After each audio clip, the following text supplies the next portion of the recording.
You know, Baruch Hashem, in Israel today, there is a Baal Tshuva movement. There is movement from people who have been living secular lives, marginally observant lives, people becoming more involved in Torah, more involved in Shmiras HaMitzvahs, observing mitzvahs. This story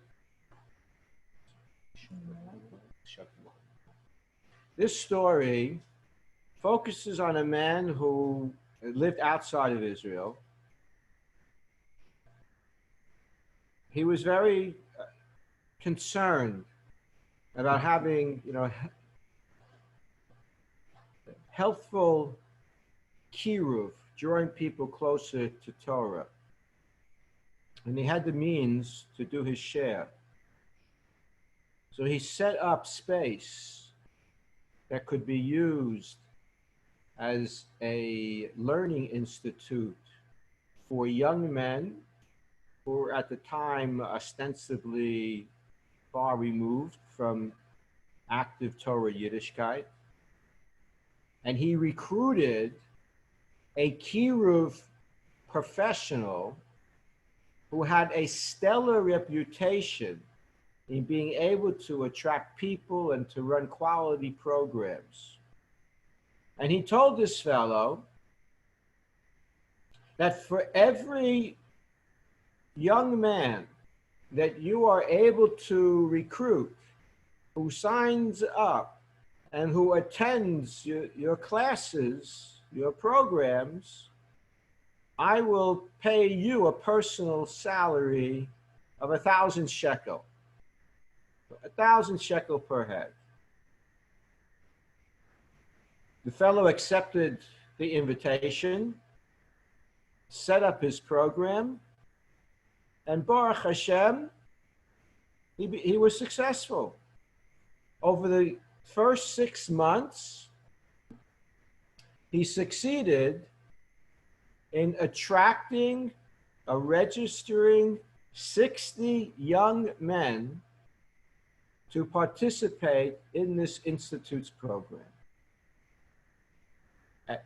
And as he was instructed on a regular basis, he submitted his accomplishment in recruiting and registering a person, sent it to the Israeli located contact person, and received his payment on a regular basis for all the recruitments. All the other bills were apparently all taken care of by this man through his agent in Israel as well.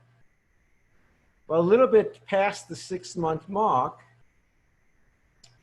the benefactor was in Israel and said, I want to go see my program. Called up. There was a nice, little low tone, but nice and greeting right at the entrance to the location of the institute to honor the person. And he comes in, he's feeling very good, has a nice smile on his face. And he comes in and he sees there are 30 guys participating in learning experiences inside. And he said, I paid you for 60. Where are the other 30? He said, well, the other 30 came and went. Some stayed for a week, some for 2 weeks, some for a month, some for 2 months. And then they went back to their lives. He says, what? I paid you to have people here for a decent chunk of time. I expected to come in and find all 60 people here. This is a breach of agreement.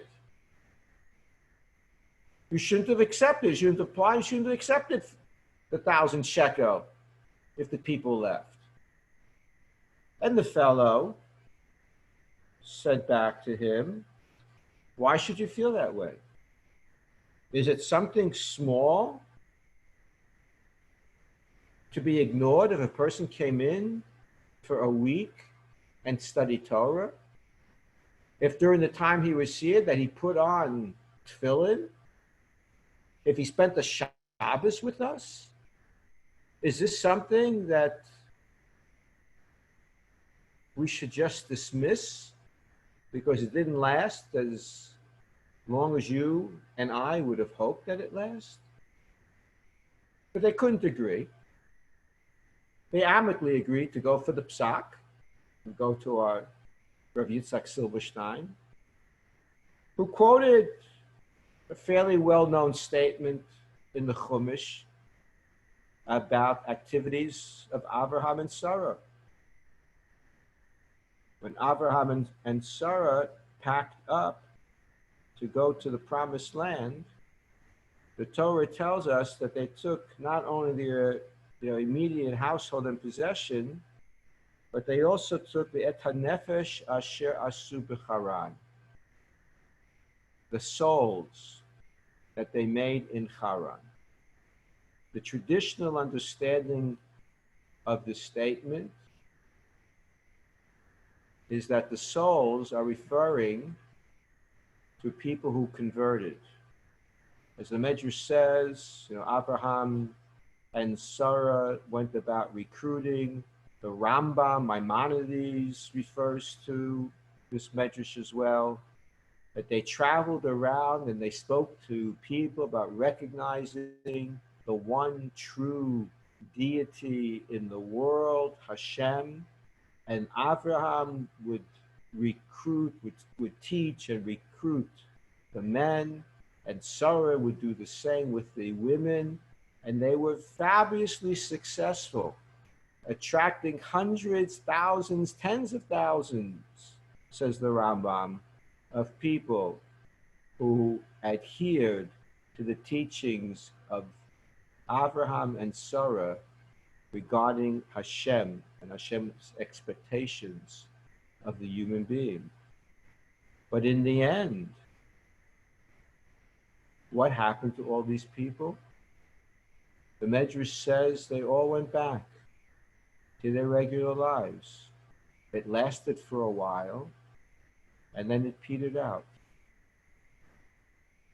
And so the question to be asked, if all of those converts actually went back to their old habits, why does the Medrash pay attention to what Abraham and Sarah did when it became eventually undone? And Rav Steinman used that, perhaps the answer is obvious now, is to underscore that we do what we can do in our power. We do our hishtadlus, it's called. We take the efforts. And in that, we're fulfilling an obligation that we have. It's a bonus when our efforts work, and especially when they work long term. But we're still doing the right thing. Abraham and Sarah did the right thing, even though it became a finite experience. So Rav Silberstein used this as feeling, that supports the claim of the Institute's leader who was recruited to recruit people. Rav Steinman added, and is also quoted, as giving a mashal, a parable or example. If Ruvain is taking a stroll on the boardwalk and notices that somebody is struggling and is drowning because he's caught up in a current in the ocean, and he quickly runs off the boardwalk and onto the beach and into the ocean and saves this fellow Shimon's life. And the next day, Shimon makes the same mistake. And he goes back into the beach, back into the water, and ignores the currents. But nobody's there to save him, and he dies on that second day. Do we say that Reuven was not a rescuer? Of course he was. On that day, on that Monday, he saved the person's life. And so too it should be with this institute to help young men find their way back to God. For some, it may be a day, for some, a week, but all of it is accomplishments. So that answer directly responds to the benefactor's claim that he was disappointed that not everybody was still there after 6 months, that it's not just a quantitative evaluation. And who knows, really, people they leave, but something sparks them and they come back. But also just as a business deal, Silberstein doesn't speak about this, but it wasn't clear what the expectations were. He mentioned, at least when the benefactor reveals what was on his mind, he said, recruit the people, sign them up, have them come to classes, and you earn your commission. He was honestly coordinator in all that. He did exactly that. If the person intended that someone had to stay for 8 months, 9 months, a year, whatever it is, then he should have made that as part of the agreement. But it wasn't made, and whatever the coordinator was able to do was all very worthwhile. And may we all be successful in sharing the beauty of Torah and of mitzvah observance with those who are not yet as involved as they could be.